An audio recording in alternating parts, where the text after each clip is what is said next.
All right, so I believe that the story that matters most is the story that we tell ourselves about ourselves.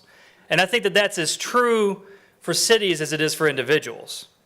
Now, this picture, I took that picture on this day 3 years ago when we were just driving around Akron, and I found all these iconic things.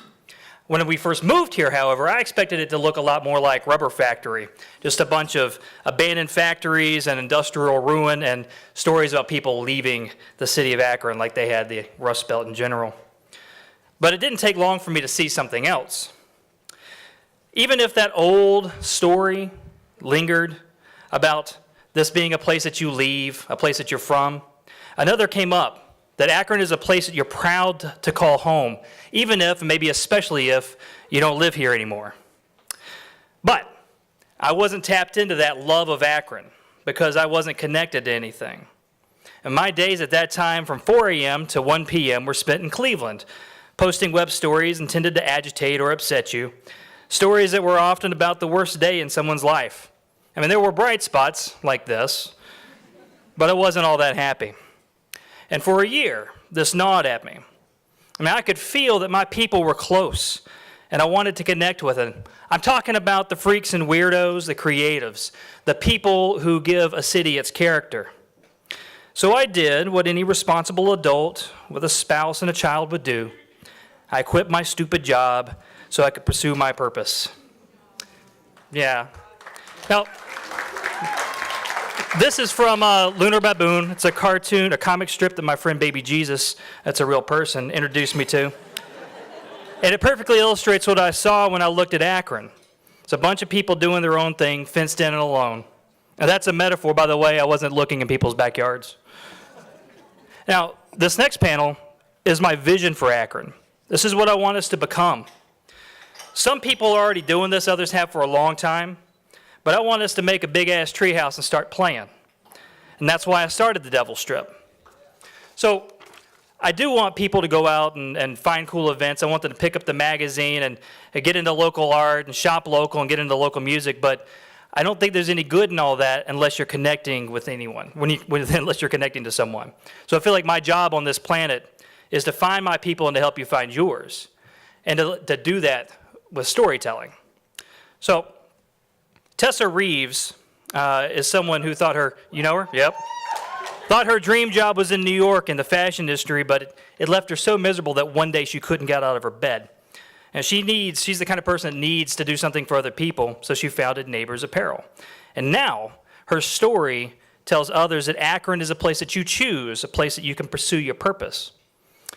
All right, so in 1964, there was a psychologist named Robert Rosenthal who told a bunch of elementary school teachers, I'm going to crouch down like this, that his IQ test had predicted that specific students would accelerate in their learning over the course of a year, and it worked. The thing is that the test was fake. It's called the Pygmalion effect. It's a self-fulfilling prophecy. The teacher's belief that these students would take this leap forward meant that everything that they saw was evidence for that, and so their belief guided their actions and changed reality for those kids. In some respect, we're all like these teachers. What we believe matters. As Akronites, the stories we tell ourselves about Akron matter. And I think of this as narrative placemaking, using the city's existing assets to tell a news story that builds community and offers a counterbalance to what we typically get when we watch the news.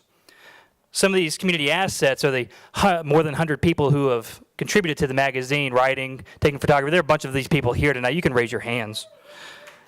The writers, editors, photographers, artists, and almost all of them have done it completely free at some point. And they might like having a platform, an outlet, but they do it because they love this city. They're not just doing this stuff for us. They're doing these things directly in the community. So people like Elena Pezzaniti, who you met tonight with I Woke Up Like This, and Noor Hindi, who, if Akron is the poetry capital of the Midwest, is the capital of that. Svetla Morrison, Hi Neighbor, and you have other organizations realizing just how great some of these people are, so Bronlyn Thurman hiding back there, and Andrew Leask, who I saw earlier. Working for Knight and GAR, Bronlin is, and working for United Way of Summit County. That's what Andrew's doing. I'm off track now. I apologize. So, if storytelling of this narrative placemaking is how we choose to build community, then our contributors are one part, and the people that we write about are another.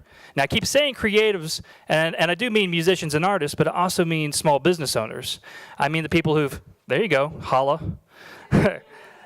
Sometimes these people are also artists and business owners. Now, our readers are also part of this community. Because once upon a time, I had to put up something like a picture of Lawson's chip dip to get a whole bunch of likes on Facebook.